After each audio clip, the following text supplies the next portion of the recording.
நாம் ஆராதிக்கிற தேவன் நமக்கு ஒரு நல்ல வாக்குத்தத்தத்தை கர்த்தர் கொடுக்கிறார். இதோ நான் ஒரு புதிய காரியத்தை செய்கிறேன், ஒரு புதிய காரியத்தை செய்கிறேன்.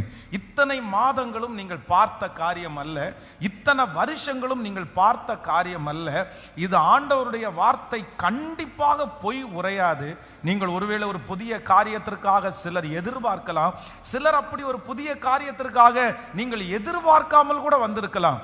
ஆனா ஆண்டவர் இன்றைக்கு இந்த சத்தத்தை கேட்கிற ஒவ்வொருத்தருக்கும் வாக்கு கொடுக்கிறார். இந்த மாதம் உங்கள் குடும்பத்தில் ஒரு புதிய காரியத்தை கர்த்தர் செய்வேன் என்று கர்த்தர் வாக்கு கொடுக்கிறார். உங்களுடைய வருமானத்தில் ஒரு புதுமையை நீங்க இந்த மாதம் பார்ப்பீர்கள். உங்களுடைய குடும்பத்தில் ஒரு புதுமையை நீங்க இந்த மாதம் பார்ப்பீர்கள். உங்க சரீரத்தில் இந்த மாதம் ஒரு புதுமையை நீங்க பார்ப்பீர்கள். நீங்கள் சுற்றி இருக்கிற அநேக இடத்துல கர்த்தர் வாக்கு கொடுக்கிறார். இந்த மாதம் உங்களுடைய கண்கள் பிரமிக்க போகிறது. இந்த மாதம் உங்களுடைய கண்கள் ஆச்சரியப்பட போகிறது.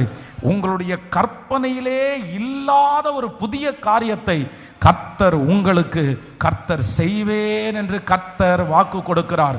சிலருக்கு இந்த மாதம் புதிதான ஒரு வேலையை கர்த்தர் தரப்போகிறார். புதிதான ஒரு சம்பள உயர்வை கர்த்தர் தரப்போகிறார். உங்களுக்காக ஒரு புது வீடை கர்த்தர் ஆயத்தப்படுத்துவாராக. உங்களுக்கு இந்த மாதத்தில் ஒரு புது வாகனத்தை ஆண்டவர் ஆயத்தப்படுத்துவாராக. நீங்கள் நெடுநாட்களாய் காத்திருந்தது, எதிர்பார்த்துட்டு இருந்த அந்த புதிய ஒரு வரன் கர்த்தர் இந்த மாதத்தில் கர்த்தர் உங்களுடைய கண்களுக்கு முன்பாய் ஆமென் ஆண்டவர் கொண்டு வருவாராக.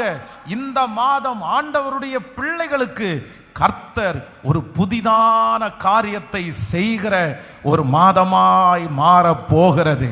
ஹல்லேலூயா.